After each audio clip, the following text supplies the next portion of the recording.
Hello, welcome to national rankers. मैं हूं आभा गुप्ता सेरीवाल और हम कर रहे हैं क्लास 12th का अकाउंट, जिसमें कंपनी लेके अंशों के निर्गमन से संबंधित कुछ थ्योरी हमने पढ़ी, इससे संबंधित कुछ न्यूमेरिकल प्रॉब्लम्स हमने किए। लेकिन अब जो हम कर रहे हैं वो हैं ऑब्जेक्टिव्स। आपका जो ये चैप्टर है कंपनी से संबंधित, जो पूरे चैप्टर्स हैं वो मिलाकर 25 मार्क्स के हैं, 25 नंबर के हैं। ये कितने मार्क्स के हैं? 25 मार्क्स के, जिसमें से 5 नंबर के आपको ऑब्जेक्टिव पूछे जाएंगे। तो 5 नंबर के जो ऑब्जेक्टिव्स हैं वो आपको सही करना है। तो वो कब सही होंगे? जब आप थ्योरी को अच्छे से पढ़ेंगे। तो इसके लिए आप उसकी थ्योरी को अच्छे से पढ़ें और समझें, ताकि आप उसके ऑब्जेक्टिव्स और उसके जो न्यूमेरिकल क्वेश्चंस हैं वो बहुत अच्छे से सॉल्व कर पाएँ। तो अब हम कुछ ऑब्जेक्टिव्स देखेंगे जो बोर्ड के हिसाब से भी काफ़ी इम्पोर्टेंट हैं, तो आपको ये पढ़ना चाहिए। सबसे पहले हम पढ़ेंगे सही विकल्प। सही विकल्प एक क्वेश्चन दिया है, उसके 4 विकल्प हैं, उसमें से जो सही है वो आपको टिक लगाना है। तो आइए क्वेश्चन देखें हम। निम्नलिखित कथनों के सही विकल्प ज्ञात कीजिए। पहला क्वेश्चन है हमारा, एक कंपनी ने 10 रुपए वाली 10,000 अंश निर्गमित किए। जनता से 15,000 अंशों के आवेदन प्राप्त हो गए, इसको कहेंगे। कंपनी ने अंशों का निर्गमन किया 10,000 का, लेकिन आवेदन आ गए 15,000 के, तो इसको आप क्या कहेंगे? जब मैंने इसकी थ्योरी पढ़ाई थी तब आपको कहा था, आपको बताया था कि जब भी कंपनी द्वारा निर्गमित अंशों की संख्या से अधिक के आवेदन आ जाते हैं तो वो अति अभिदान की स्थिति कहलाती है। क्या कहलाती? अति अभिदान। तो इसका आंसर क्या हो जाएगा हमारा? अति अभिदान। हो गया कंप्लीट फर्स्ट क्वेश्चन। अब कंपनी का सबसे महत्वपूर्ण प्रलेख होता है नंबर 1 पार्षद सीमा नियम, पार्षद अंतर नियम, प्रविवरण, सदस्यों का रजिस्टर। पार्षद सीमा नियम कंपनी का सबसे महत्वपूर्ण प्रलेख होता है। कंपनी से संबंधित समस्त बातों का उल्लेख इसमें किया जाता है। पहले पार्षद सीमा नियम बनता है, उसके बाद पार्षद अंतर नियम बनता है। तो इसका उत्तर क्या हो जाएगा हमारा? पार्षद सीमा नियम।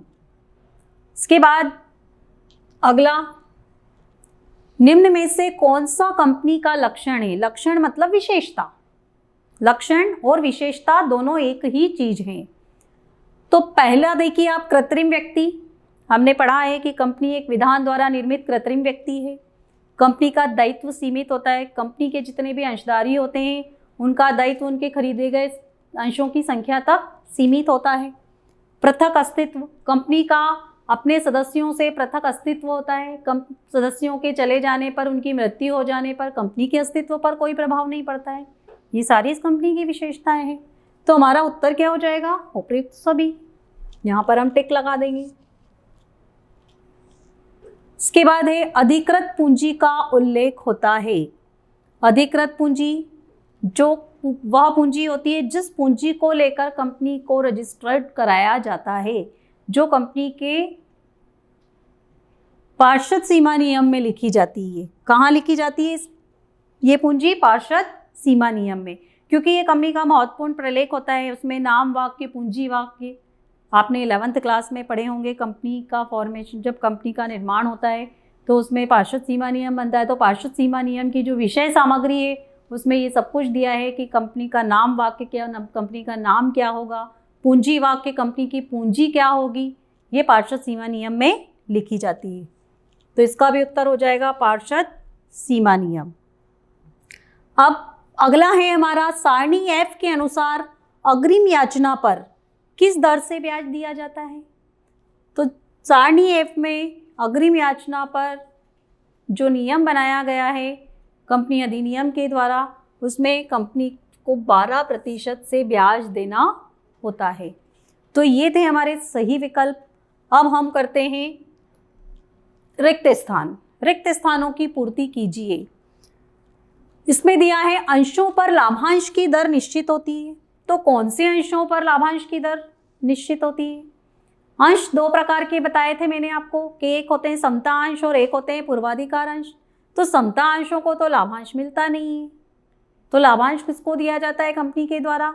पूर्वाधिकार अंशों को। तो यहाँ पर हमारा उत्तर क्या हो जाएगा? पूर्वाधिकार।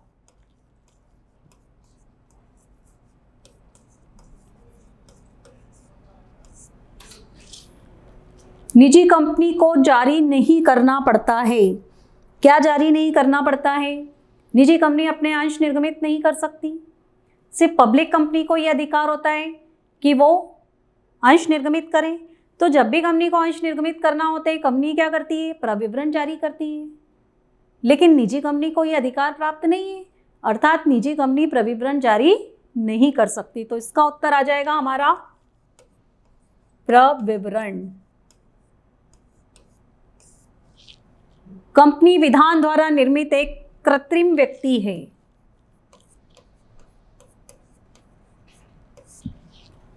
प्रतिभूति प्रीमियम प्रकृति का लाभ है। कौन सी प्रकृति? आयगत प्रकृति है या पूंजीगत प्रकृति है? इसकी पूंजीगत प्रकृति है, क्योंकि ये पूंजी को एकत्रित करने के लिए किया गया है, इसलिए यहां लिख देंगे हम पूंजीगत।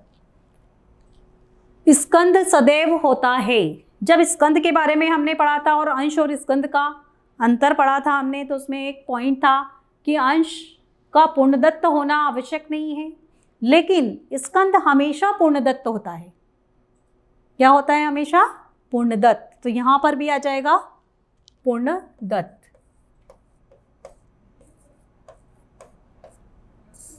ये हो गए हमारे रिक्त स्थान। अब हम करेंगे आगे सत्य असत्य। दिए गए कथन आपको सत्य लगते हैं या असत्य लगते हैं, ये आपको बताना है। सबसे पहला है हमारा कि पूंजीगत संचय पूंजीगत लाभों में से बनाए जाते हैं। बिल्कुल सही बात है। जो पूंजीगत लाभ होते हैं उन्हीं में से पूंजीगत संचय को बनाया जाता है। यहां पर हम लिख देंगे सत्य। निर्गमित पूंजी अधिकृत पूंजी से कम होती है। बिल्कुल सही। निर्गमित पूंजी अधिकृत पूंजी से कम होती है। अंश प्रीमियम आर्थिक चिट्ठे में संपत्ति पक्ष में दर्शाते हैं। अंश प्रीमियम की राशि को चिट्ठे में दर्शाया जाता है, लेकिन दायित्व पक्ष में। तो ये हो जाएगा आपका असत्य।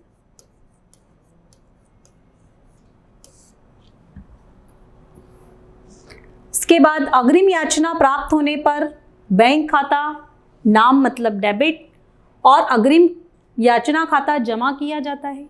इससे संबंधित एक क्वेश्चन मैंने आपको इसके पहले ही कराया है कि जब भी अग्रिम याचना कॉल इन एडवांस कंपनी को रिसीव्ड होती है तो कंपनी उसको क्रेडिट कर लेती है और बैंक अकाउंट को डेबिट कर लेती है। मतलब ये कथन सत्य है। यहाँ लिख देंगे हम सत्य।